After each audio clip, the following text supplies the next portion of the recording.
practical. I'm going to use them every other day. Anyway, we're clipping Nikki's legs. We're giving him a sport clip. You know the light's behind, so you can.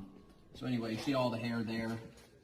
We're going to get rid of all of that so that it dries easier and cleaner. So that's what we do. Hey, buddy.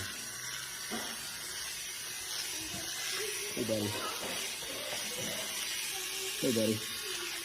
So right under his feather, I just want to clean everything off. And that's where a lot of moisture will stay, is right under the feather.